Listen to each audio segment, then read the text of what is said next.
Welcome back to the channel, folks. This is Luna here with another King Arthur Legends Rise video.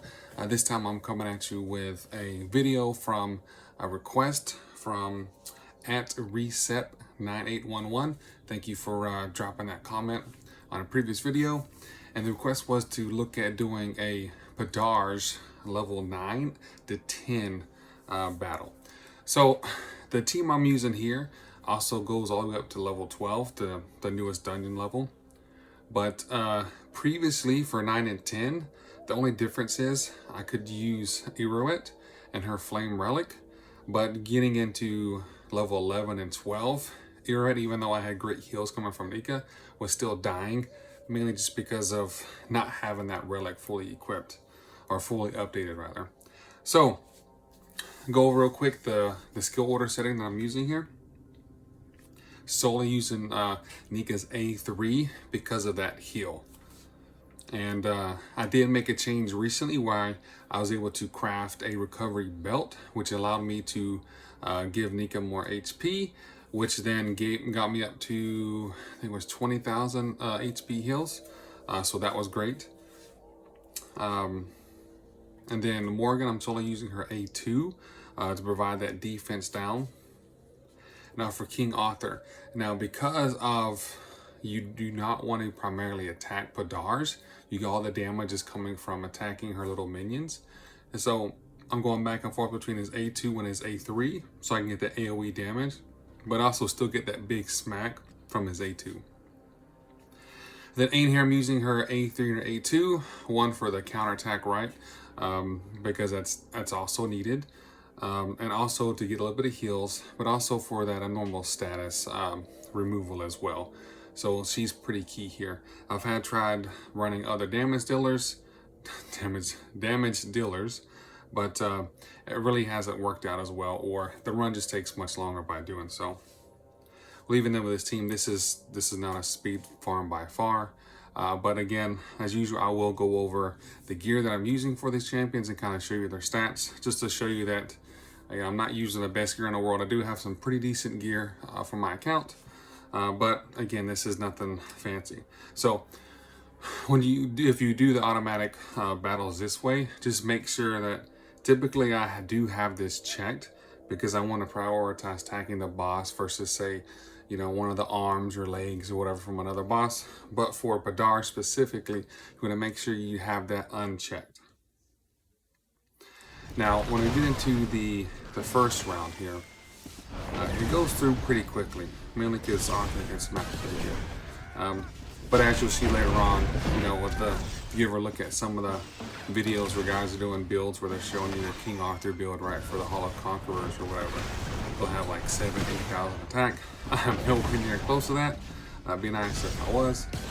But again, just kind of showing you how you can clear this dungeon with legendary characters, but just to know that you can do it without having the best gear, right, that the game can offer. So for @recep9811, again, thanks for dropping your comment below.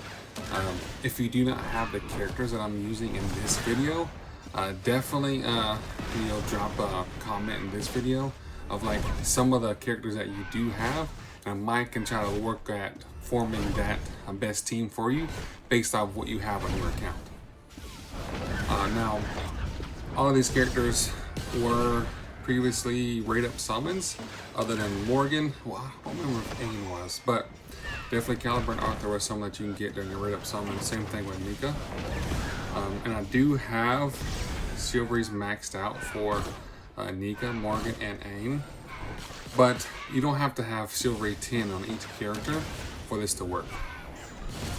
Now, on another note on that though, for Nika, you will want to have her at Silver level 8 for her heals, but also for the vigor that she's basically giving everyone extra vigor on the team.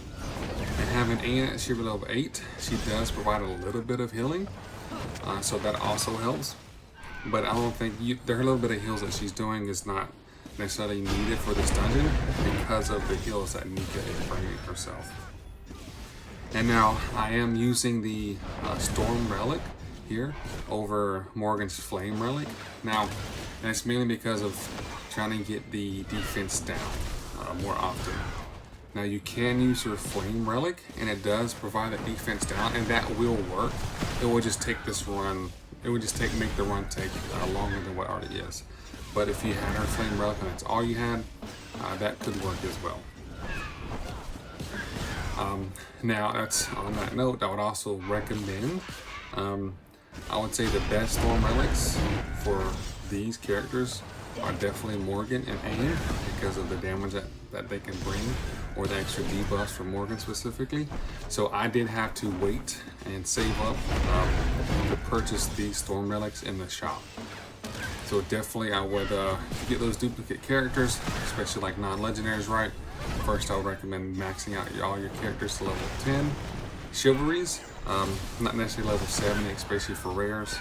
But once you get to that, definitely save those up and just wait for that relic that you really need on your account to come around, because eventually it will. Now you see here we're not 9 minutes in, right, because this is at ×3, but at the 9.5 minute marker here, and Podarge is about 25% health left. So sometimes when I run this, Arthur and Morgan, their health gets about, anywhere from 25 to 50% left. But Nika does come in and bring their health back up. In one case specifically, King Arthur's immortality did trigger before Nika was able to bring in and heal him up. But I've ran this at least 10 times now, and every single time it's been 100% successful rate. So, now granted, if I were to run this 100 times, I can't guarantee that, but hey, I can at least say for the 10 times I've run this, it has been 100%. But you definitely going back and forth between the A2 and A3 for King Arthur is pretty key to make sure that you're not only just doing great damage to a single minion, but also be able to do AoE damage, right, to bring that health down for Podarge itself. Now, probably if I had better gear on Iroet, she would also probably work. But again, I don't want to have to keep moving my gear around from character to character, because I can just get time consuming. Let's see. I'm not too big on this prevention set here. You guys let me know if this is something that you use. I have seen one video where someone was using prevention set specifically for doing the dimensional rift to kind of reduce the vigor of the enemy team there. But other than that, I've never seen this set used. I've never used it personally. But I mean, it's there. I guess it could be useful. I mean, maybe they might have some uses in arena, but I haven't seen that either. But we'll go back and look at the what we have for gear for the champion, so you can see that yes, I do have pretty decent gear, but it's nothing like outlandish or crazy.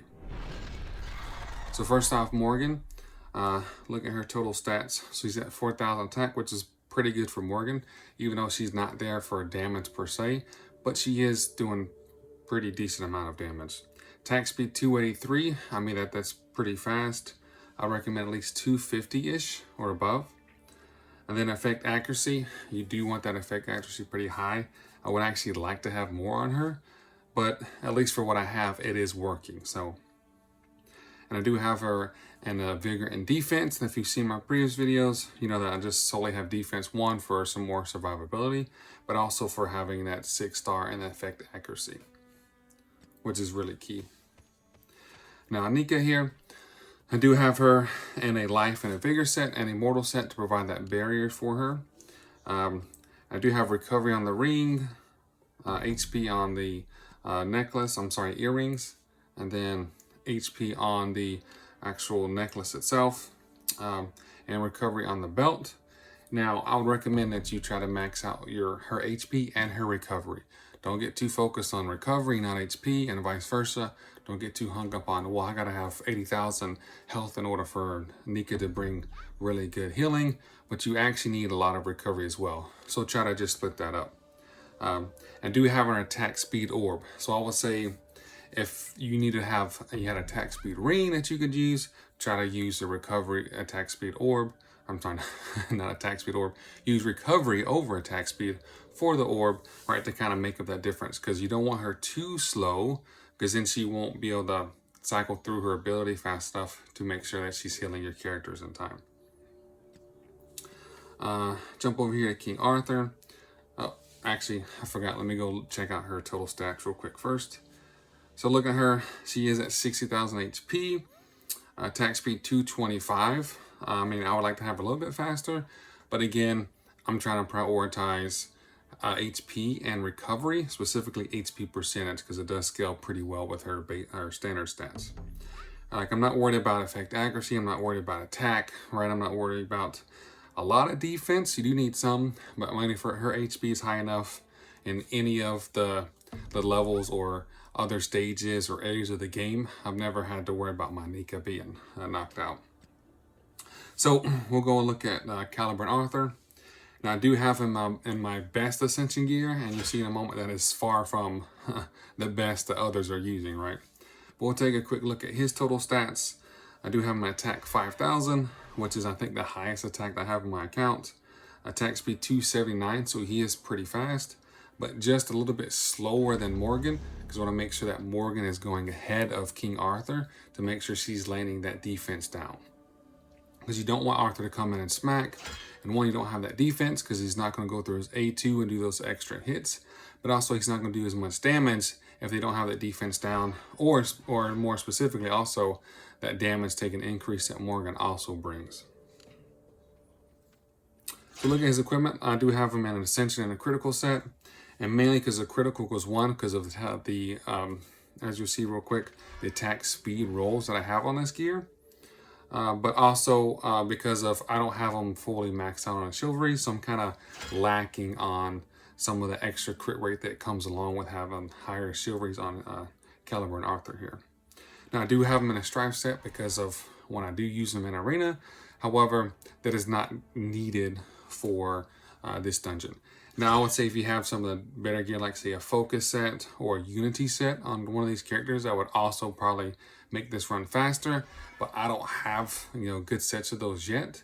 So I want to basically use what I have and not, pick the best or try to make up something like, oh yeah, look at this, everyone can do it, but they really can't because they don't have the best gear. Last but not least, we'll take a look at Ain here. So looking at her total stats, we can see that, again, her attack is not that high, but I do have her a lot of effect resistance because that also her overall attack power is based off attack and also that effect resistance. But that effect resistance also comes very helpful in other areas of the game to where she's not, the debuffs coming from, the enemy team are not landing because of having such high effect resistance. So looking at her equipment, I do have her in a vigor set as well and a resistance set, right? Because again, that's scaling up her damage. I would love to have at a 6-star attack speed ring, but again, I don't have the resources to try to keep farming just resistance gear, not farming, but crafting, because I don't really need a lot of high resistance on a lot of other characters. And I just have her broken pieces for her accessories, or keepsakes rather, because of I want effect resistance, right, and help scale that damage. And I want some attack speed, and because of, and like someone like say Tristan, who is almost the fastest character on my account, he actually has a better attack speed, or because his damage also scales off of attack, but I digress. So just kind of use the best that I have, spread among the characters that I have, because I don't want to have to go back and forth and say, pick all the best gear from this champion or that champion to make it seem like anyone could do it when I'm using the same gear sets on everybody. So on all of my videos, I don't move a bunch of gear around. Sometimes I will go in when I have the resources to craft gear, like I did with Nika specifically, and also Tyrion for another video that I did previously, where I was crafting gear, right, and then I just add them on there versus changing a bunch of gear around from characters. So now going back and taking a quick look at this equipment dungeon, I will say Podarge is hands down much more difficult than the other ones. And I tried going through and doing like a more free-to-play friendly team with only using rare characters and Morgan. However, even up to, I can get like Sanctuary level 7, but 8 and above, trying to use a strictly free-to-play team was just not doable. It's like no matter what characters I was using, they would just, without having Nika for those heals, or like another really great healer. Like I do have Gillian on my account, but she is not fully maxed out. She's almost naked when it comes to gear. So she might can be a good substitute as well. But what I would say is if you're struggling, right, definitely get as high as you can with the team that you have and build up those resources, get to unlock those characters, which is much more easier now that we have the wish list. And then slowly progress, not just this dungeon, but other dungeons as well with what you have until you're able to build up to be able to take on, say, level 12 of this dungeon and take it down relatively easy. Just may not be as fast as you'd like, because I'd like it to be much faster myself, but it is what it is. But for those of you out there who have taken a level 12, please let me know what characters you may be using or how you're doing to possibly speed this run up. Or if you got some crazy characters or like some crazy combo that you're using because of skill orders and like unity between the different favors, etc. Please let me know in the comments below. But as always, thanks for stopping by.